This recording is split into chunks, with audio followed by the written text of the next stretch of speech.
se inspire, mas vá à luta.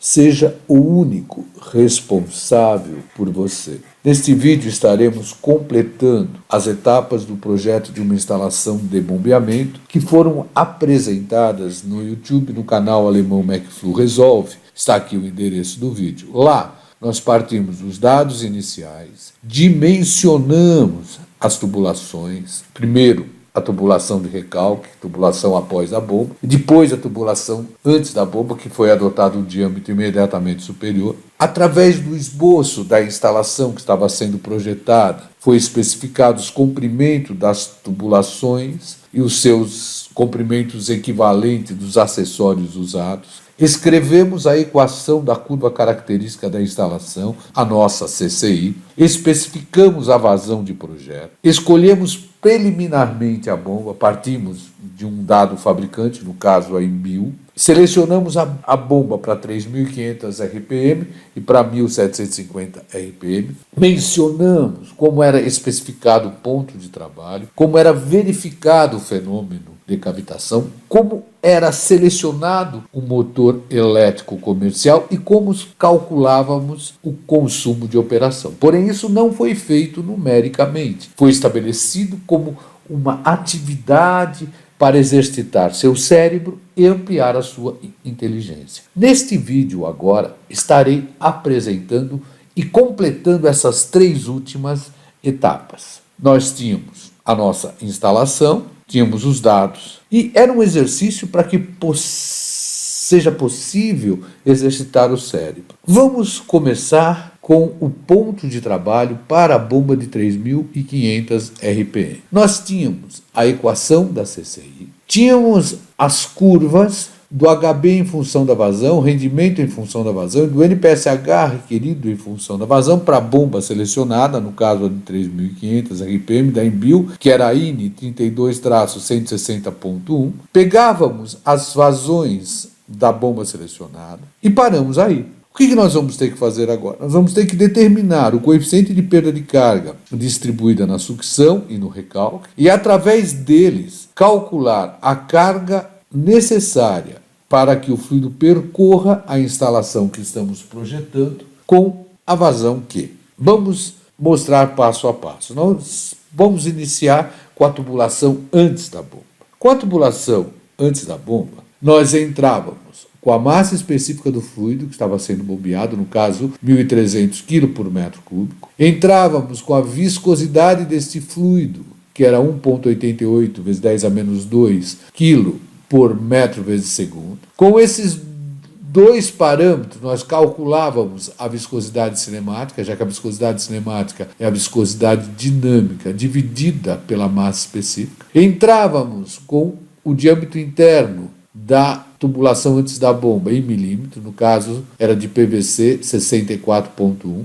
Entrávamos com a área da seção do conduto, já que é um escoamento forçado, então a área molhada é a própria área da seção, no caso 32,27 centímetros ao quadrado. Entrávamos com a rugosidade, no caso do PVC, dado fornecido pela Tigre, 0,06 milímetro, que dividíamos por 1000 para passar para metro. A planilha calculava a rugosidade relativa equivalente, o nosso DH sobre K. Aí entrávamos com a vazão em metro cúbico por hora. Clicávamos na aba comparação dos Fs e obtínhamos essa planilha, a vazão, todas elas, as velocidades, os Reynolds e os Fs, calculado pelas diversas maneiras propostas. Vamos optar em trabalhar com o coeficiente de perda de carga distribuída Churchill. Por quê? Porque é o maior valor e que não tem restrição nenhuma em sua forma. Então, será o mais adequado. O que devemos observar de cara? Que nós temos um escoamento onde o Reynolds é menor que 2000. Então, aqui eu tenho um escoamento laminar.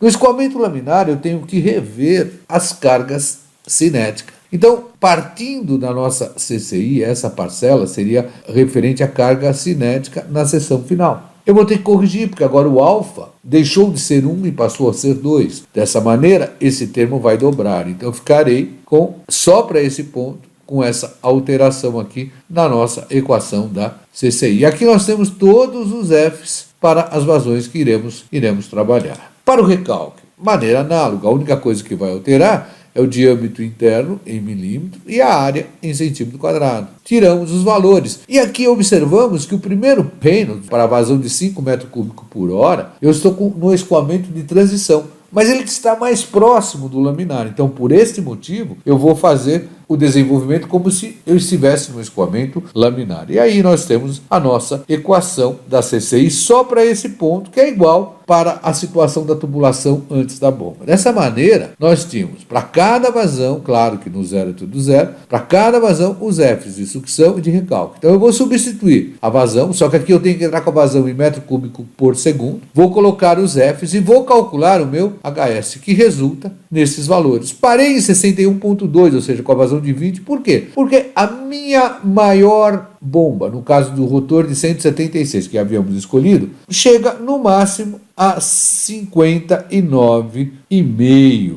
metros. Não chega nem a 60, então não preciso marcar mais nada. Agora o que eu faço? Vou marcar esses pontos na minha curva. Olha lá, 37 para vazão zero, nosso ponto que caracteriza a carga estática. Depois para 5, 38,5. Para 10, 44,2. Para 15, 51,6. Para 20, 61,2. Aí eu uno e tenho a minha CCI. Onde ela cruzar com a curva de diâmetro do rotor 176, eu vou caracterizar o meu ponto de trabalho. Então eu desço uma vertical e leio a vazão do ponto de trabalho, 17,8 metros cúbicos por hora. Puxo uma horizontal nesse cruzamento e vou ler o meu HB, 56,9 metros. Continuo descendo até o meu NPSH, puxo para a esquerda e vou ler o NPSH requerido, 2,5 metros. O rendimento na ordem de 53,8%, já que eu estou entre 52 e 54. Fiz a divisão aqui, 53,8%.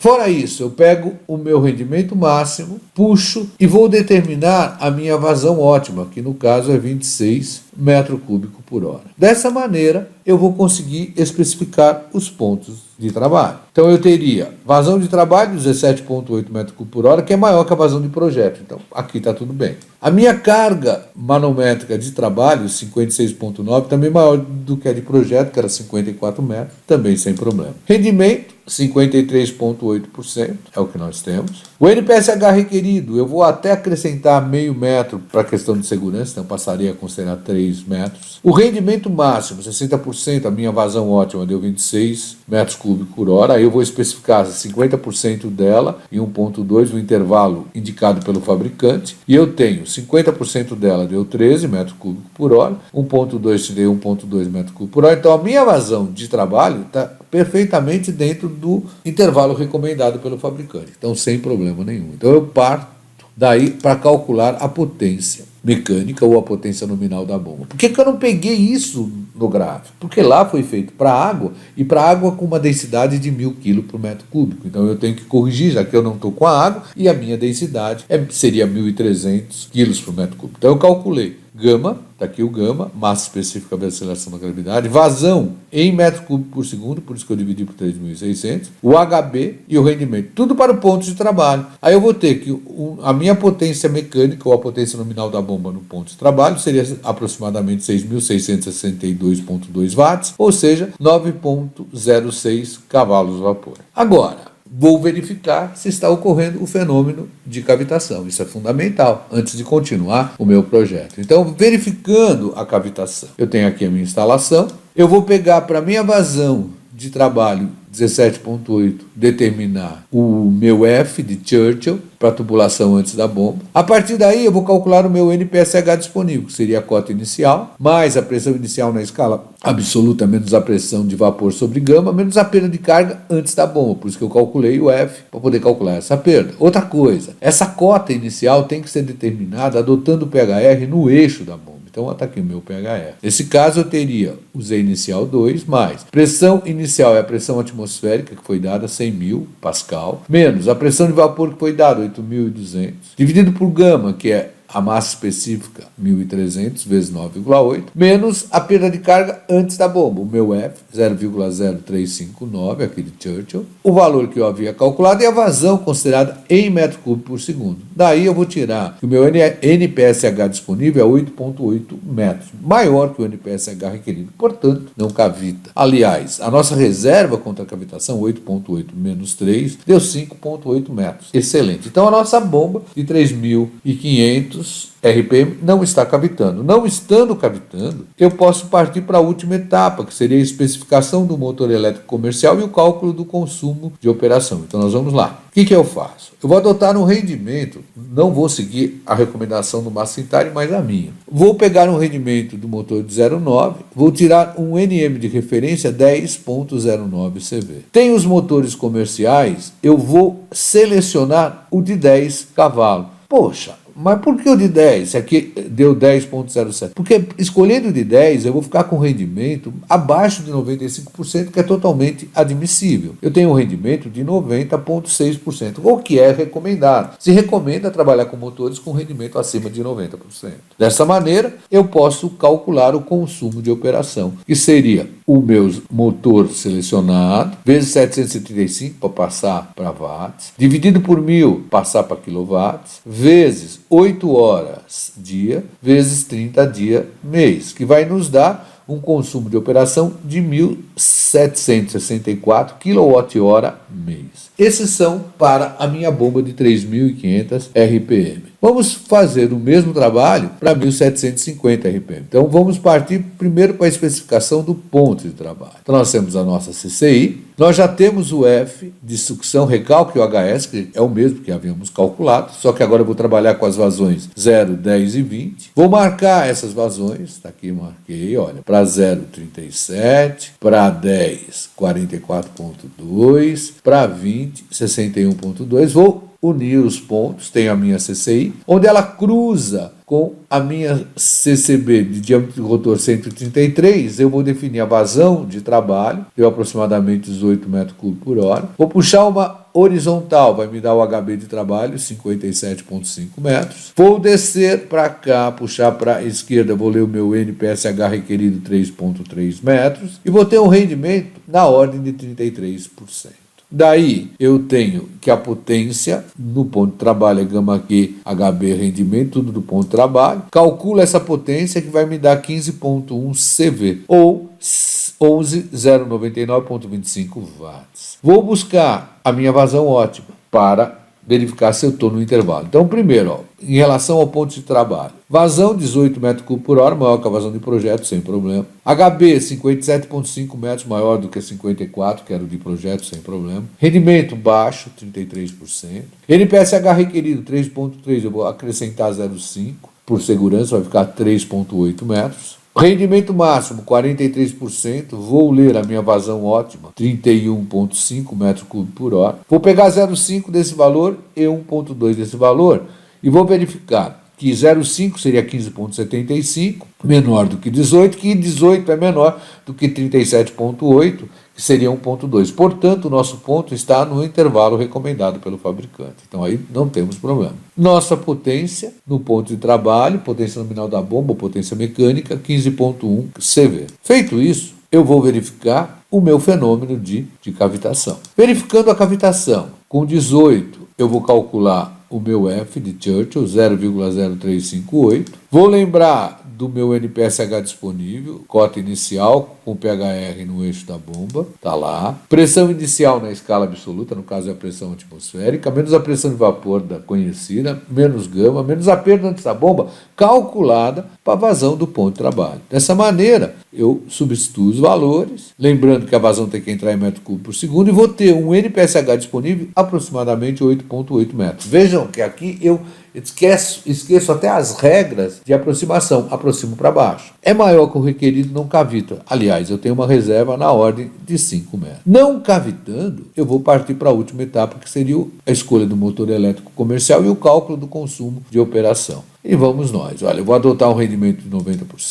Vou achar um NM de referência 16,78 CV. Não dá para adotar o de 15, porque o rendimento seria maior que 100%, isso não existe. Então, vou ser obrigado a escolher a de 20 CV, apesar do rendimento ficar baixo, porque o meu rendimento vai dar 75,5%, ficou abaixo de 90%, não é legal. Mas não tem jeito, é essa que eu escolheria. E vou calcular o consumo de operação, que está aqui 20, vezes 735 para passar para watts, dividido por 1000 para passar para quilowatts, vezes 8 horas dia, vezes 30 dia mês. Dessa maneira eu tiro um consumo de operação na ordem de 3.528 kWh mês. Praticamente o dobro do que eu tenho com a bomba de 3.500 RPM. Então, neste caso, eu estaria selecionando a bomba de 3.500 RPM, a N32-160.1 da Enmil. Por quê? Ela me dá um rendimento maior e ela me dá um consumo bem melhor. Então, ela seria selecionada para esse projeto. No próximo vídeo, estarei mostrando a determinação do ponto de trabalho pelo Excel. Isso vai me dar uma precisão um pouquinho maior, desde que eu tenha cuidado para a leitura dos pontos. HB em função da vazão, rendimento em função da vazão e o NPSH em função da vazão